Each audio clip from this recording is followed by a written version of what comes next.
이 시간에는 지난 2002년도 7월 10일이 되는데요. 32대 교구 남선교회 원래 때 느헤미야 시대 성벽 낙성식에 나타난 구속사적 의미, 그러니까 성벽 낙성식, 그 성벽 낙성식이 구속사적으로 어떤 의미를 지니고 있는가, 느헤미야 12장 27절에서 33절을 본문 삼아서 말씀을 전했는데 잠시 은혜를 나누고자 합니다. 사실 이 내용은 그 당시에 그 원래 때 이렇게 말씀을 전했던 내용보다 조금 이제 보완하고 첨가한 내용으로 이렇게 다듬어서 만들었습니다. 서론적으로 볼 때 늘 좀 반복해서 드리는 말씀이긴 하지만은 느헤미야 시대는 3차 포로 귀환 시대다. BC 444년이고 주제는 성벽 재건이라는 것입니다. 우리는 여기에서 1차, 2차, 3차의 포로가 있었던 것처럼 1차, 2차, 3차의 포로 귀환이 있었다.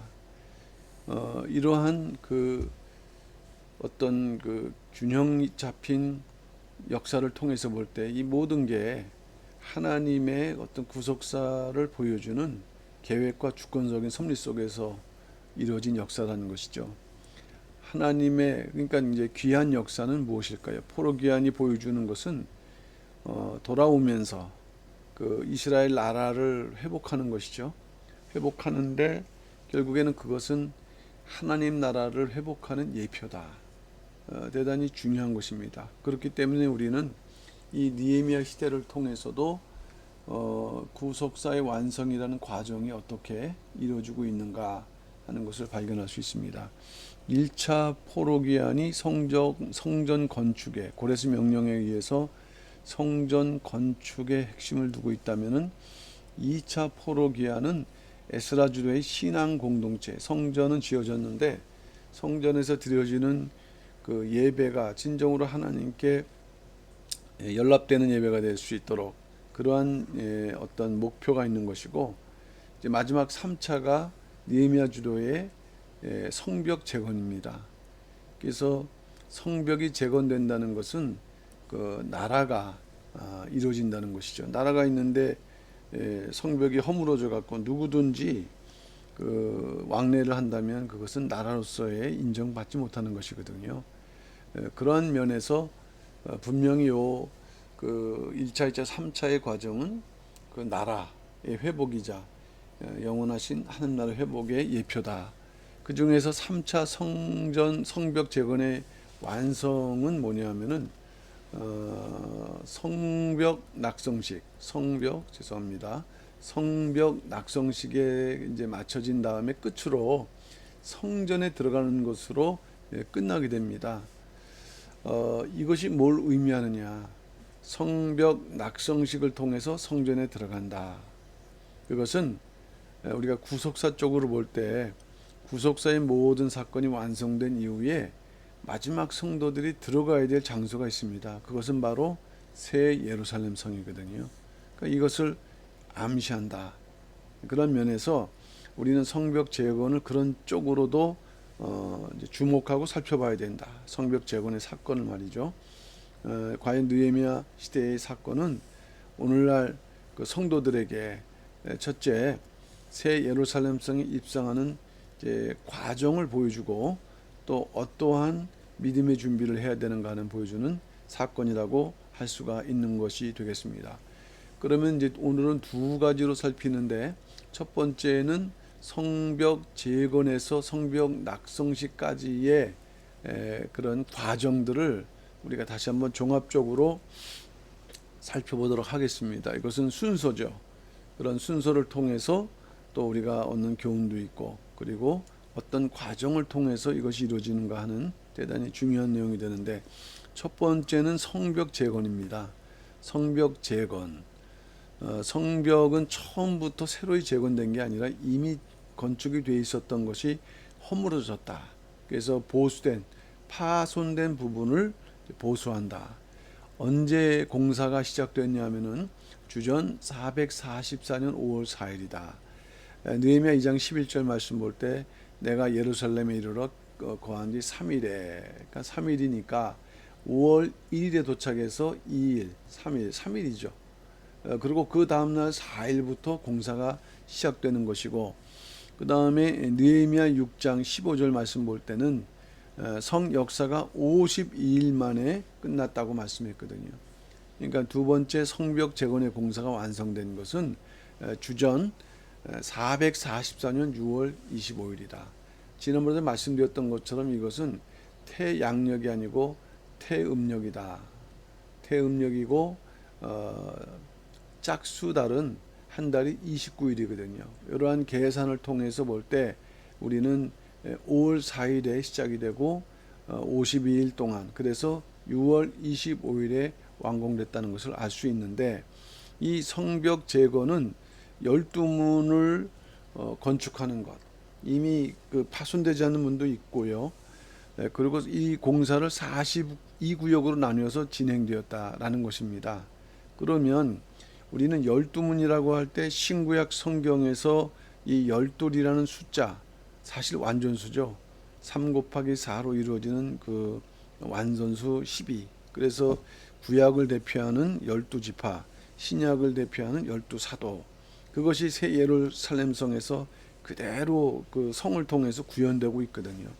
그러니까 결국 이 12문, 그 성전 회복은 결국 새 예루살렘 성의 12문을 통해서 성취가 되는 것이고 예표가 되는 것이다.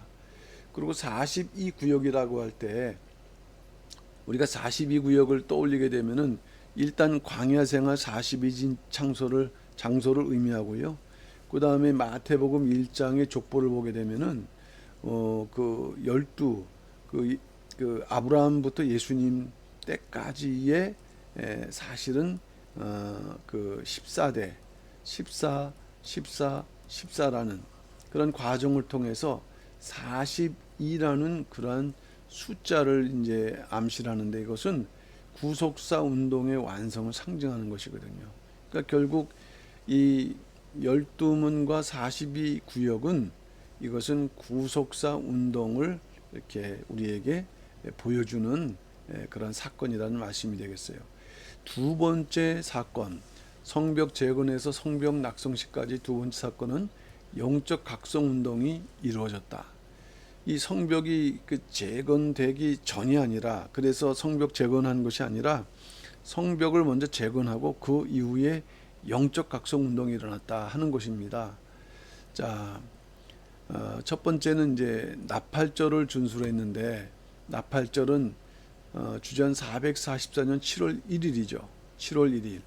레위기서 23장 24절 말씀을 읽어보면 이스라엘 자손에게 고하여 이르라 7월 곧 그달 1일로 안식일을 삼을지니, 나팔을 불거든요. 그래서 나팔절이면서 이것은 민간력으로 티시월이죠.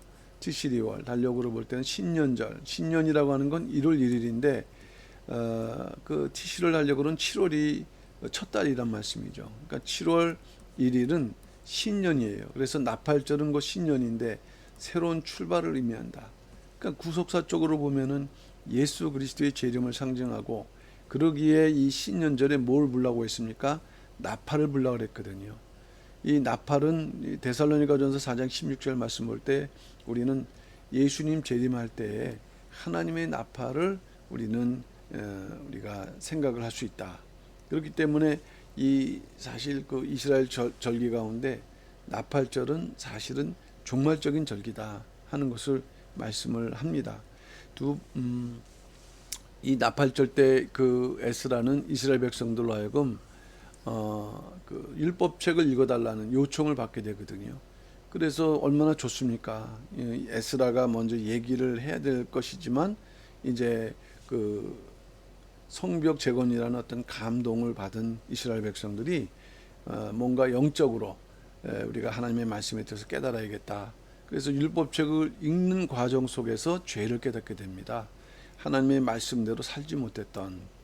느헤미야 8장 2절 7월 1일에 제사장 에스라가 율법책을 가지고 남자 여자 무릇 알아들을 만한, 그러니까 뭔가 이 자원하는 심령들, 그 깨달을 만한 성숙한 이제 심령들을 말씀하는 것이거든요. 이 사건은 우리가 그 영적 구속사 쪽으로 볼 때 이 마지막 때는요, 무엇보다도 이 말씀의 뜻을 알아야 되고 뜻을 밝히 하는 성도가 되지 않으면 안 된다는 것입니다. 그것을 교훈하고 있는 것이에요. 아무리 그 맡겨진 사명의 어떤 뜻을 성취한다 할지라도 이 하나님의 말씀으로 밝히 마지막 때를 깨닫는 성도가 되지 않으면 안 된다는 것을 우리에게 말씀을 해주고 있죠. 그런 면에서 이 나팔절 때 그 성경을 율법을 읽는 것을 듣기 시작하는 것이 대단히 중요하다. 두 번째 영적 각성 운동은 초막절을 지켰다는 것입니다. 초막절이라는 것은 매월 7월 15일부터 7일간 지키는 것이거든요. 그러니까 7월 15일부터 21일까지죠. 그리고 8일째 될 때는 이제 그 성회를 지키라. 이 초막절이라고 하는 것은 광야 그 초막을 그 광야 생활하는 것을 기념하는 것이에요. 그래서 지킨다고 할 때는 광야에 가서 초막을 짓고 일주일 동안 이제 그 살아가는 것이죠. 근데 이 당시에는 처음으로 이러한 초막절에 대한 율법을 이제 듣기 시작한 때다 보니까 이제 실제로 그렇게 초막에 이제 거하는 그러한 그 명령대로 실천했다기보다는 이들은 오히려 하나님의 말씀을 듣는 일을 더욱더 열심히 했다. 느헤미야 8장 14절 율법책을 본즉 여호와께서 모세로 명하시기를 이스라엘 자손은 7월 절기에 초막에 거할지니라. 7월 절기는 초막절이죠. 그 다음에 느헤미야 8장 18절 에스라는 첫날부터 끝날까지 날마다 하나님의 율법책을 낭독하고 무리가 7일 동안 절기를 지키고 제8일에 규례를 따라 성회를 열었느니라. 그러니까 7월 1일 날 나팔절 때 하나님의 말씀을 이제 듣기 시작을 했고요. 다시 초막절을 맞이해서 첫날부터 끝날까지 율법책을 이제 이렇게 계속 읽는 낭독하는 것을 듣는 그런 과정 속에서 큰 은혜가 이제 임하기 시작하는 것입니다. 자, 그런데 중요한 것은 아까도 그 신년절 또는 나팔절인데 여기 초막절이라 있습니다. 절기상으로는 그 한 해의 결실을 곡간 창고에 수장한다. 그래서 또 수장절이라고도 하거든요. 근데 이 절기, 유월절 또는 맥추절, 초막절 이 3대 절기는 결국 구원의 과정이에요. 그 가운데 마지막 그 시기에 지키는 이 초막절은 결국 곡간 창고를 수장하고 또 초막을 지어서 광야 생활하는 그런 그 생활은 결국 뭐를 보여주느냐? 영적 구원받은 영적 알곡이 천국 창고에 채워지는 이제 그런 것을 기념하는 것이에요. 그러니까 결국 구원의 시작이 아니라 구원의 완성의 시기. 그래서 이것은 예루살렘의 입성을 상징하는 절기이기도 하다는 것입니다. 천국 곳간에 채워진다. 그러니까 이 지금 성벽 재건이 그리고 낙성식까지의 과정 그 중간에 나팔절뿐만 아니라 초막절하고 연결되는 것을 우리는 주목해야 된다. 이때 그 성벽 재건과 성벽 낙성식이 연결되는 것은 이것은 이 느헤미야 시대의 사건이 구속사적으로 마지막 때 이루어질 사건들을 예표한다. 우리는 이렇게 정리를 해볼 수가 있습니다. 이제 세 번째 영적 각성은 이스라엘 백성들의 금식과 회개로 이루어졌는데 요거는 주전 444년 7월 24일입니다. 그러니까 7월 21일 날 초막절이 끝나고 그 다음에 22일 날에 성회를 지키고 23일 날 하루는 이제 뭐 준비를 하는 것이겠죠. 24일 날, 요 24일에 그달 24일에 이제 금식을 시작한다. 금식을 선포하고 이제 그건 자발적인 거니까요. 그리고 회개를 한다. 9장 1절 말씀. 그달 24일에 이스라엘 자손이 다 모여 금식하고 굵은 배를 입고 티끌을 무릅쓰며.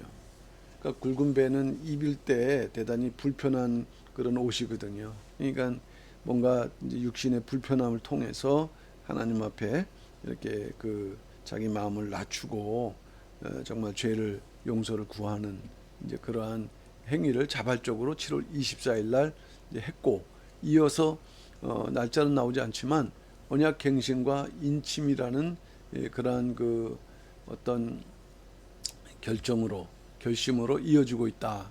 그럼 첫째로 언약갱신은 뭐냐? 이것은 느헤미야 9장 38절에 기록되어 있는데, 이제 견고한 언약을 세워. 그러니까 이전에 지키지 못했던 언약을 우리가 지키겠다라는 하나의 다짐이에요. 결심.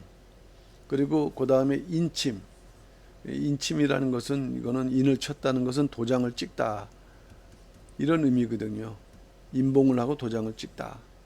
그러니까 느헤미야 9장 38절 하반절에 방백들, 레위 사람, 제사장, 이 일단 지도자들이 다 인을 쳤다라고 말씀했거든요. 내가 결심한 것을 그대로 지키는 그 공식적인 선포죠. 예. 이제 그러한 사건이 바로 이거 여기까지가 영적 각성 운동이 되겠고요. 그 다음 그 성벽 재건에서 성벽 낙성식까지 그 다음 단계는 거주지를 재배치하는 일이 있었다. 거주지를 재배치하는 일. 성벽 재건이 이루어졌고, 그 다음에 영적 각성 운동이 있었다 그랬죠. 결국에는 빨리 성벽 낙성식을 해야 되는데, 근데 실제로 예루살렘 성 그 거주하는 인원을 이제 조사해 보니까 실제로 인원이 많지 않았다. 일단 문지기, 노래하는 자들, 레위 사람들, 이 사람들은 그 성전을 중심으로 해서 그 뭔가 역할을 해야 될 사람인데, 실제로 예루살렘 성에 거주하는 백성이나 집들이 많지 않았다는 거예요.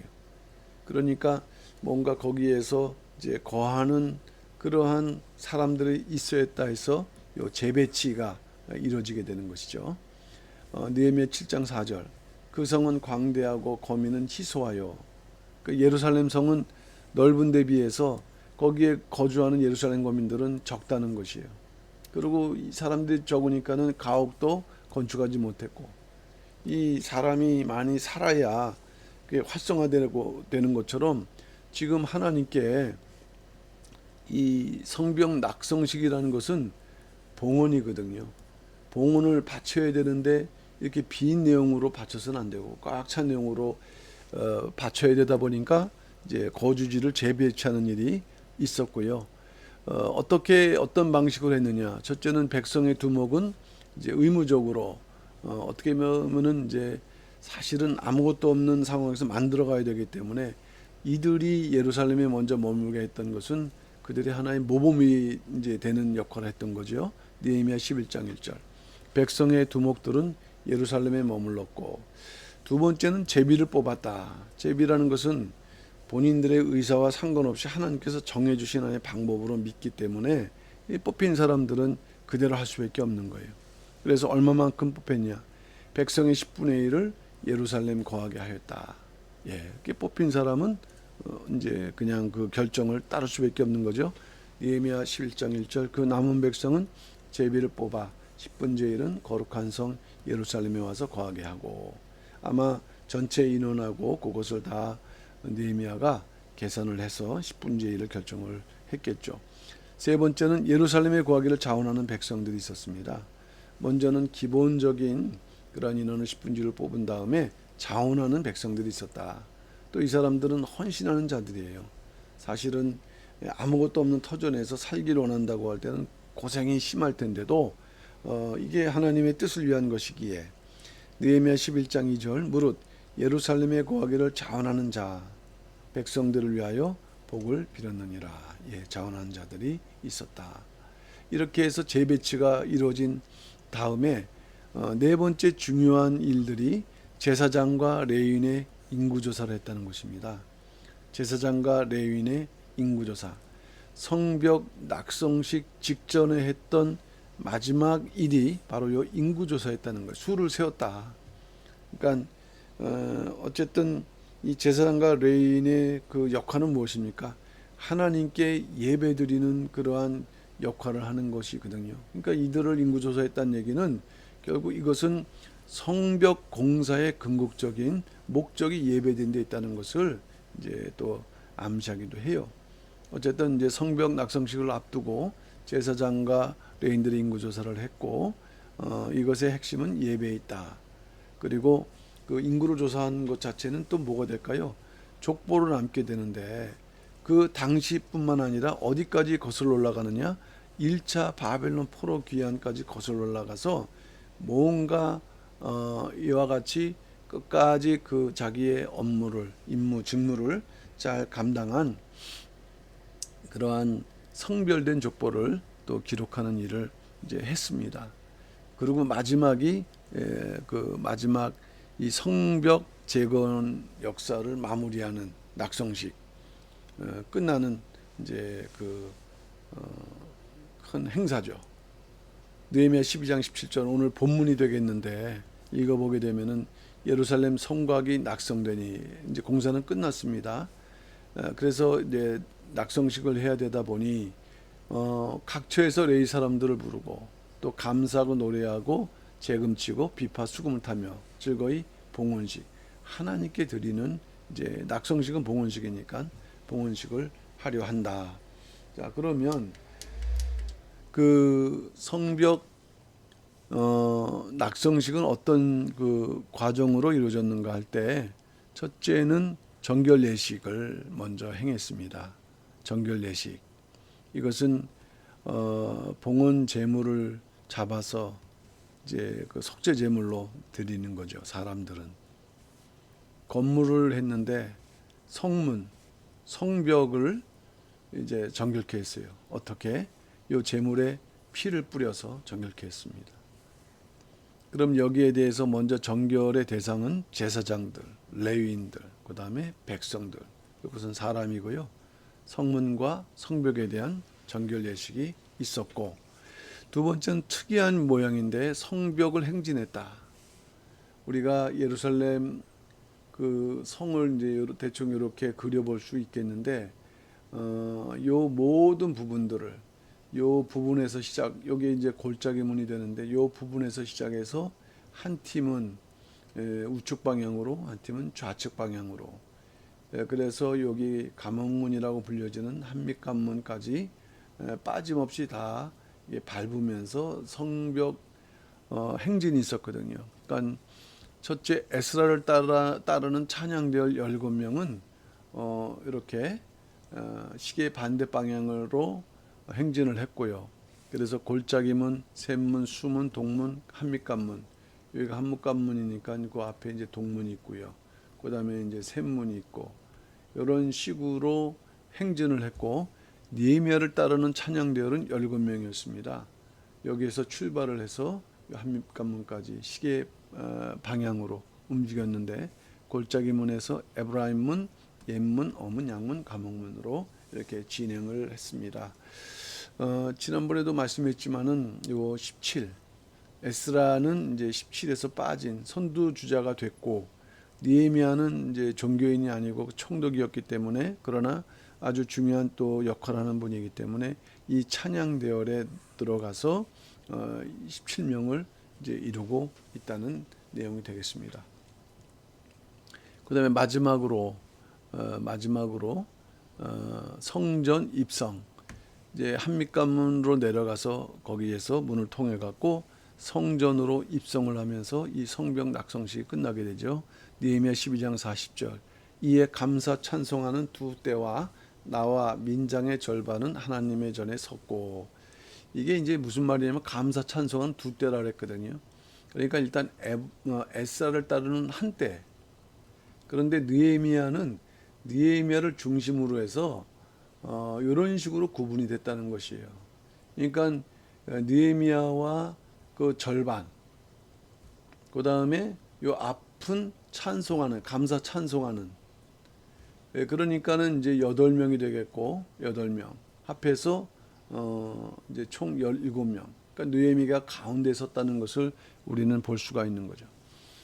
이처럼 그 성벽 재건에서 성벽 낙성식까지는 첫 번째로 성벽 재건이 있었고요. 두 번째 영적 각성이 있었습니다. 세 번째 거주지 재배치가 있었고, 네 번째 제사장과 레위인의 인구조사가 있었습니다. 마지막으로 다섯 번째 성벽 낙성식인데 이것은 성전 입성이 최종적인 사건으로 이렇게 행사의 그 순서로 끝내게 됐다는 것입니다. 자, 그러면 마지막 두 번째로 성벽 낙성식의 구속사적인 의미를 우리가 이제 간략하게 살펴보고자 합니다. 세 가지로 살펴본다고 할 때 첫 번째는 마지막 성도는 반드시 하나님의 인침을 받아야 되겠다. 느헤미야 시대도 영적 각성운동 통해 갖고 영적으로 이렇게 하나님의 은혜를 받은 그 레위인들 제사장들은요 스스로 인을 쳤다 그랬어요. 스스로 인을 쳤다. 이건 하나의 그 그림자고 모형이다. 인을 친다는 것은 도장을 찍는다는 의미인데 어쨌거나 이제 그들의 결단을 공식적으로 약속한 거라 했죠. 근데 놀랍게도 요한계시록에도 마지막 때는 하나님의 종들의 이마에 인치는 역사가 있다. 요한계시록 7장 3절 말씀 보면은 가로되 우리가 우리 하나님의 종들의 이마에 인치기까지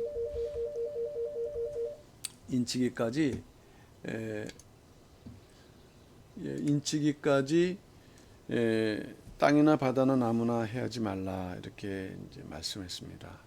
그러니까 인치는 역사가 있다. 그리고 인치는 대상은 하나님의 종들이고 장소는 임하다라는 것을 우리는 이제 살펴봤는데 이것이 왜 중요하냐면은 하나님의 인침을 받아야 하는 이유가 있어요. 오직 인침 받은 자들만이 대환란에서 보호하심 받는다고 요한계시록 9장 4절은 말씀하고 있거든요. 저희에게 이르시되 땅에 풀이나 푸른 것이나 각종 수목은 해하지 말고 오직 이마에 하나님 입맞지 않는 사람만 해라. 이게 다섯째 나팔이죠. 다섯째 나팔이 불려질 때 이 다섯째 나팔은 사실 화화 가운데 첫째 화가 됩니다. 어마어마한 대환란의 시작일 때 이 입맞은 사람만 보호하심을 받는다. 그러니까 반드시 하나님의 인을 맞는 성도가 되어야 된다 하는 것이 첫 번째 의미고요. 두 번째는 최후 승리가 있는 자들만이 새 예루살렘 성에 들어갈 수 있다. 성벽 낙성식에서도 누가 가장 우선적으로 성전에 들어갔는가? 이 찬양대열 17명 물론 에스라가 가장 앞장섰죠. 그런데 이 그 성벽 행진을 주도한 사람은 에스라입니다. 느헤미야가 아니에요. 느헤미야는 이제 종교인이 아니니까 그래도 중요하기 때문에 그 찬양 대열에 끼어 있었지만은 이걸 주도한 인물은 에스라입니다. 그러니까 에스라는 이 그 족보라든가 여러 가지 배열을 통해서 볼 때 17이라는 수를 대단히 그는 인식하고 있었고 그것을 실제로 반영을 하고 있다는 걸 우리가 발견할 수 있거든요. 이 그 포로 귀환 때의 족보를 보게 되면은 상당히 이러한 형식이 많이 나타나고 있어요. 이건 대단히 의도적인 것이죠. 성전에 들어가기 전에 이렇게 성벽 낙성식의 찬양 대열을 승리의 수 17로 맞춘 것. 그것은 최후 승리의 삶을 산 자들만이 새 예루살렘 성에 들어갈 수 있다는 구속사적인 의미를 우리에게 보여주고 암시하는 그러한 사건이라고 할 수가 있겠습니다. 마지막 세 번째 구속사적 의미는 성도가 가야 된 최종적인 목적지를 우리는 발견할 수 있어요. 그것은 뭐냐? 성벽 낙성식에서는 종착지가 성전이었죠. 느헤미야 12장 40절. 감사 찬송하는 두 떼와 나와 민장의 절반은 하나님의 전에 섰고 최종적으로 하나님의 성전에 들어갔다는 얘기거든요. 그러면 이것을 통해서 나타나는 구속사적인 의미로 볼 때 최종적인 종착지는 바로 새 예루살렘 성이다. 그러니까 우리도 새 예루살렘 성에 들어가야 될 자격자가 되어야 된다는 것을 말씀했어요. 그냥 죽으면 천국 가고 이런 단순한 교리가 아닙니다. 새 예루살렘 성에 우리가 이 세상에서도 좋은 대학교 가기 위해서는 그만큼의 노력과 수고를 해야 되는데 그런 노력과 수고 더 나아가서 모든 환난을 이겨야만 들어갈 수 있는 그런 세계라는 것을 분명히 말씀해 주고 있습니다. 이제 요한계시록에서는 땅의 왕들이라고 했어요. 이와 같이 승리한 자들, 최후 승리한 자들을 하나님의 성도들인데 최종적인 자격자리라고 그랬죠. 어떤 자격제냐? 만국의 그 빛 가운데 다니고 따의 왕들이 자기 영광, 하나님께서 허락하신 그 모든 사명과 뜻을 잘 승리적으로 감당한 것을 자기 영광이라 했습니다. 이러한 영광의 빛이 있는 자들만이 그리로 들어오리라고 말씀을 했습니다. 우리가 그런 자들이 다 되어야 될 줄로 믿습니다. 결론적으로 말씀을 드려서 일단 역사적으로 보자. 느헤미야 시대 분명히 성벽 재건이 있었습니다. 이것은 그 당시에 언약 신앙 국가를 완성시키는 그런 사건이거든요. 근데 이것은 또한 구속사적으로는 뭐를 의미하느냐? 마지막 도래하는 하나님 나라의 구속 경륜의 완성을 우리에게 보여주고 있다. 미가는 대단히 중요한 예언을 7장 11절에서 했는데 내 성벽을 건축하는 날, 이거는 우리가 느헤미야 볼 때 444년에 성벽이 건축됐거든요. 그것은 뭘 의미하느냐? 그날에는 지경이 넓어질 것이다. 이 미가는 하나의 미래적인 예언이에요. 이것은 우리는 두 가지로 볼 수 있습니다. 초림과 재림으로. 초림하신 예수님께서 이 땅에 오심으로 이 땅에 하나님의 구속사가 펼쳐지는. 그러나 또 재림이라는 것은 구속사의 완성을 성벽의 건축으로 보게 되면은 이제 영원하신 한 나라가 이렇게 열리는 축복. 있기 때문에 이 성벽 건축은 대단히 중요한 구속사적인 의미를 지닌다. 그럴 때 이제 마지막 그 행사가 성벽 봉헌식이라 했습니다. 성벽 재건을 통해서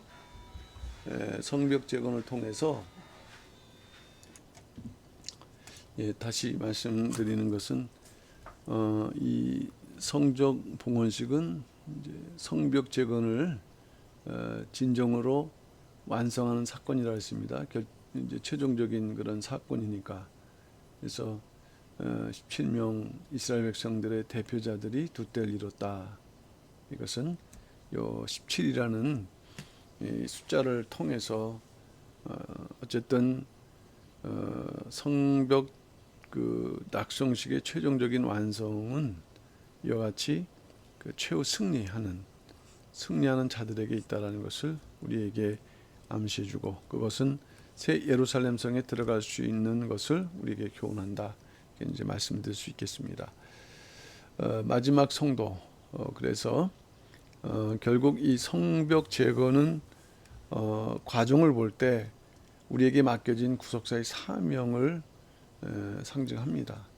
그러니까 열방이 춤추며 달려온다. 그 사명이 완성될 때 그 이후에 이제 새 예루살렘으로 들어가는 과정이 우리에게 시작되는 것 마찬가지로 성벽 재건은 이 땅에서 성도들이 감당해야 될 구속사 사명의 완수라고 볼 수 있거든요. 그러면 그 이후에 새 예루살렘 성에 들어가기에 합당한 자격자로서 우리가 들어가기에 첫째, 하나님의 인침받는 축복, 인침받는 역사, 그러니까 하나님의 인침의 의미도 정확하게 알아야겠죠. 그리고 두 번째, 대환란에서 승리하는 믿음의 삶. 이것이 오늘날 우리에게 요청되는 그러한 구속사적 교훈이라는 것을 깨달으시고, 첫째는 이 사명을 다하는데 우리가 애써야 된다. 그리고 또 그 사명과 더불어 이제 하나님의 그 마지막 인침의 자격자가 되고, 그리고 승리하는, 믿음에 승리하는 그러한 삶이 되어야 된다 하는 것을 우리는 또 깨닫고 또 그러한 믿음의 삶을 살아야겠습니다. 오늘은 여기까지 마치도록 하겠습니다. 감사합니다.